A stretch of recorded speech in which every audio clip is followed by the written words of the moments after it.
All right, we'll start first with Vahe Gregorian. Go ahead, Vahe. Good morning, Andy. All right, bye.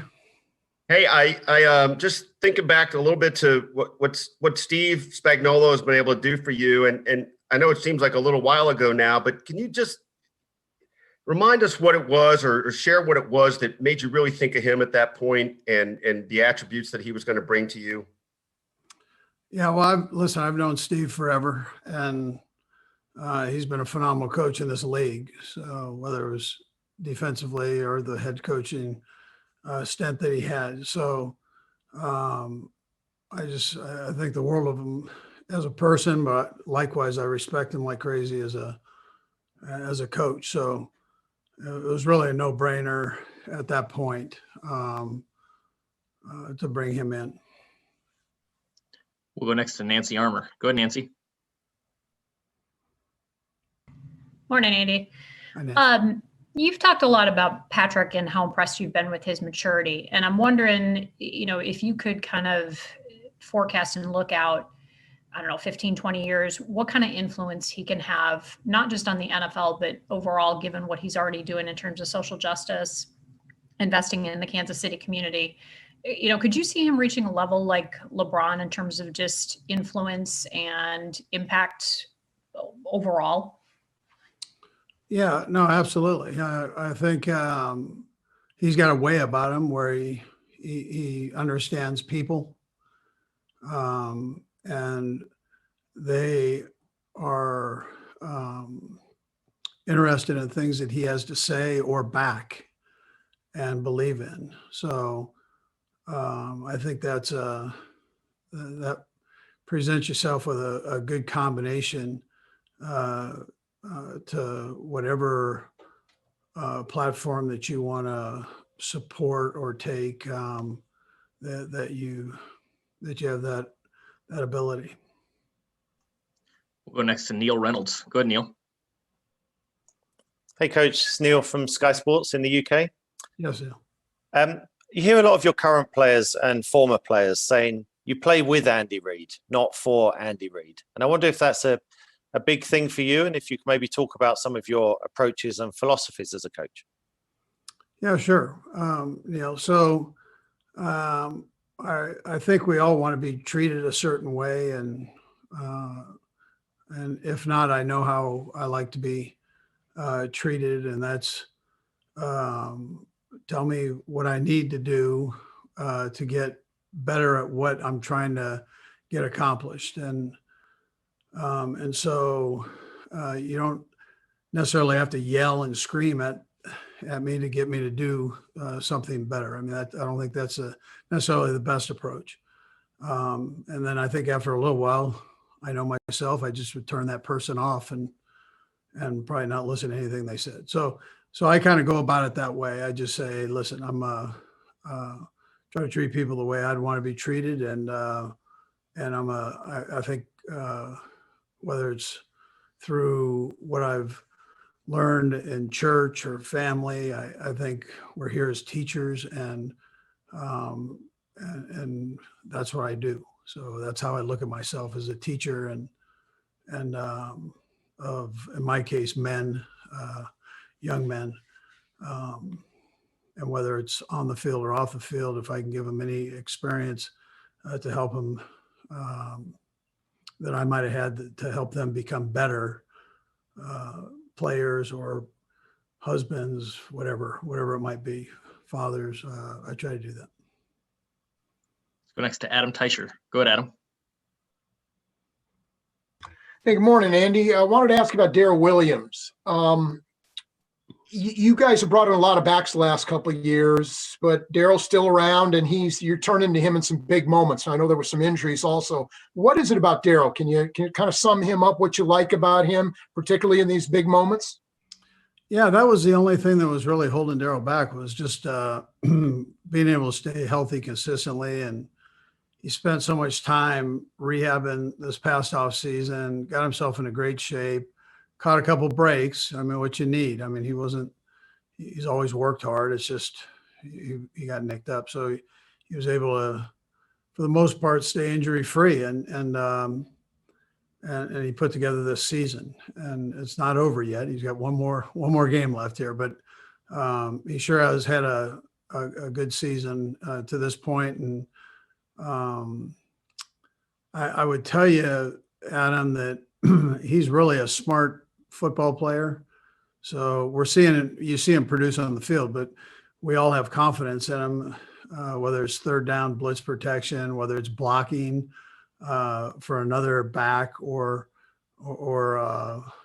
you've seen him block for Tyreek at times, whether it's out catching a pass.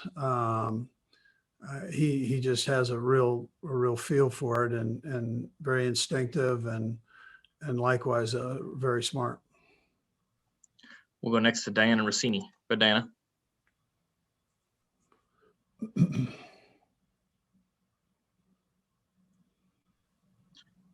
All right, Diana, we'll come right back to you. Let's go to Therese Paler. Go, Therese. Hey, Coach Reid, how you doing this morning? Good. Yeah, I'm doing great. Thanks. Hey, I was just wondering what what has Le'Veon Bell brought to you guys? I know there's been little injuries here, but how's he been handling his role here? And what kind of impact could you see him making in a week? Yeah, I really like him. I like him as a kid, and I like him as a player. He brings that veteran experience. He's been the best in the business at what he's done. He's handled this role well.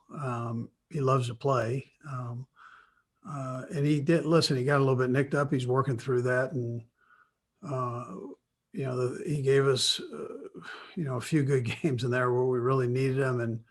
And I go back to the New Orleans game and kind of putting the icing on the cake there with his run and so on. So there have been some real good production from him at important times during our season.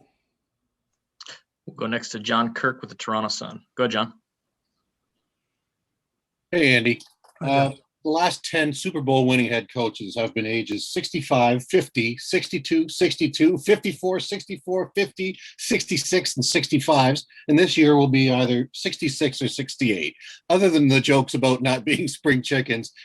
But doesn't that speak to the fact that to succeed in the NFL as a head coach, you've really got to adapt with the times, because football changes as far as schematically more than probably every other sport. Every year, you've really got to be on top of that type of and have that mindset. I was just wondering if you could speak to that. Yeah, well, I'm not quite 66 yet, but I appreciate you advancing me just a little bit. I'm still part of the Geritol crew, though, and we are a little bit older, and there is experience that comes with that, and I guess they say wisdom with age comes, that comes with it. But there are a lot of good young football coaches out there, and that I look forward to seeing continue to grow in this business. I mean, we're lucky to have them in the National Football League, and by chance, we're a few of the older guys have gotten to this point,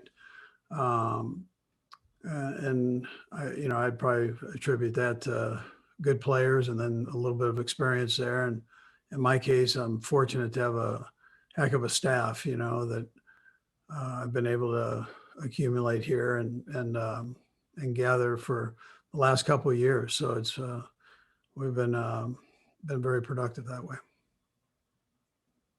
We'll go next to Sam Mellinger. Go ahead, Sam. Hey, Andy. How you doing? Good, Sam. Thanks. I wanted to ask you about your offensive coordinator.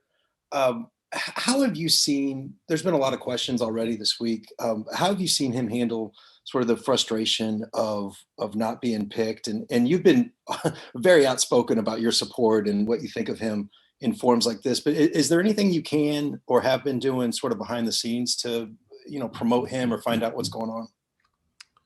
Yeah, well, I'll probably have more time to do that. The find out part later here. So once we get through this game, but I did have an opportunity to talk to a lot of the either owners or general managers that worked to interview them, presidents, so on. So I'll be curious to hear their comments about how he did or, whatever, why he wasn't picked. But Eric Bieniemy works his tail off, and he is relentless in studying the game. He's relentless in studying what would be his plan as a head football coach. This guy doesn't miss a beat, and he was that way as a player. He's been that way as a coach, whether it was coaching the running backs or now working the offense as a whole as a coordinator. So I don't understand everything. I'm not an owner. I don't sit in those meetings to interview head coaches, but I would just tell you that whoever gets him, whenever they get him, will be very, very lucky. We'll go next to Brooke Pryor. Go ahead, Brooke. Hey, Andy, good to see you. You and Bruce Arians have both assembled fairly diverse staffs, and his includes 2 women. I'm wondering, with the women on his staff and the women on staffs across the league, could you envision a time in the future where there are women on every staff? And have you come across any women you would consider adding at coaching clinics or just in things across the league?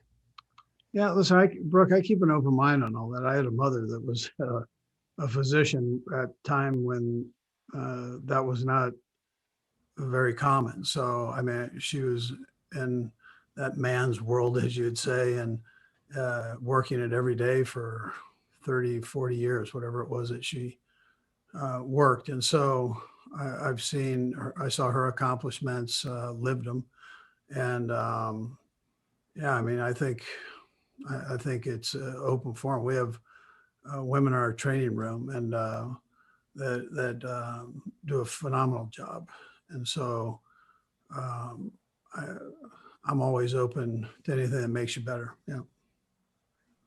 Let's try to go back to Diana Rossini. Go ahead, Diana. All right, I think we can do it. Good morning. Hi, Diana. Andy, I got 2 quick ones for you. You mentioned, yeah, I got you. You mentioned that, you are a teacher of men. And when I hear the word teacher, it just reminds me of, my days in school. And the best teachers I had were always really hard on me and pushed. Have you ever had to have a difficult conversation with Patrick Mahomes to push him more? What's perhaps maybe the hardest you've ever had to coach him? Yeah. So listen, what I do is I communicate.